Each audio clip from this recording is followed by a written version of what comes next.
किसी संख्या का 10% 15 है तो उसी संख्या का 60% कितना होगा। तो आइए इसको हम सॉल्व करते हैं। तो मान लेते हैं वह संख्या आपका यक्स है। उसने स्वयं कहा है कि यक्स का 10%, यक्स का 10% बराबर 15। अब हम क्या करेंगे, का को हटाएंगे, गुणे का निशान लगाएंगे, फिर यहाँ पे संख्या है 10 तो लिख देंगे 10 और प्रतिशत को हटाएंगे, संख्या के बटे 100 कर देंगे और बराबर कितना है आपका 15। 15 हो गया। एक जीरो से एक जीरो कट गया। यक्स का मल्टीप्लाई एक में करेंगे तो हो जाएगा आपका यक्स और बटे हो जाएगा 10 बराबर हो जाएगा 15। अब देखिए 10 से इसमें भाग हो रहा है तो क्या इधर आएगा तो गुणा करेंगे।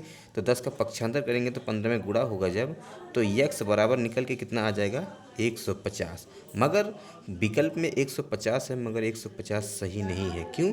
क्योंकि उसने खुद कहा है कि उसी संख्या का 60% कितना होगा, यानी 150 का 60% कितना होगा। तो 150 का 60% निकाल लीजिए, 60%। अब हम क्या करेंगे, 150 गुणे संख्या के लिखेंगे 60, प्रतिशत हटाएंगे और बटे कर देंगे 100।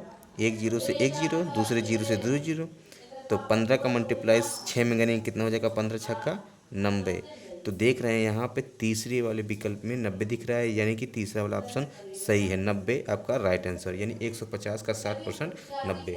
अब आते हैं हम दूसरे वाले सवाल पे। दूसरे वाले सवाल पे आपको करना क्या है, इसमें ये कहा है कि ऐसी कौन सी संख्या है जिसका घन उसी के वर्ग के बराबर होता है। तो मान लीजिए आपका वो संख्या आपका यक्स है।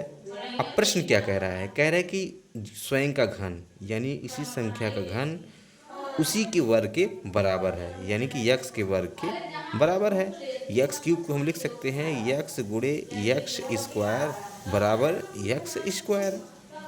अब देखिए यक्स स्क्वायर का इसमें गुणा हो रहा है, जब इसको पक्षांतर करेंगे तो इसमें भाग हो जाएगा, यानी कि यक्स बराबर हो जाएगा, यहाँ पे यक्स स्क्वायर है इसे एफ स्क्वायर लिख दीजिए, और बटे यहाँ पे यक्स स्क्वायर इसमें गुणा हो रहा है, जब पक्षांतर करेंगे तो यहाँ भाग हो जाएगा, यानी कि यक्स स्क्वायर से यक्स स्क्वायर कट जाएगा, निकल के यक्स बराबर कितना आ जाएगा 1। यानी एक ही वो इकलौती संख्या है जिसका घन उसी के वर्ग के बराबर है, यानी ऑप्शन में पहले स्थान पे है, यानी इस पूरे क्वेश्चन का राइट आंसर होगा 1।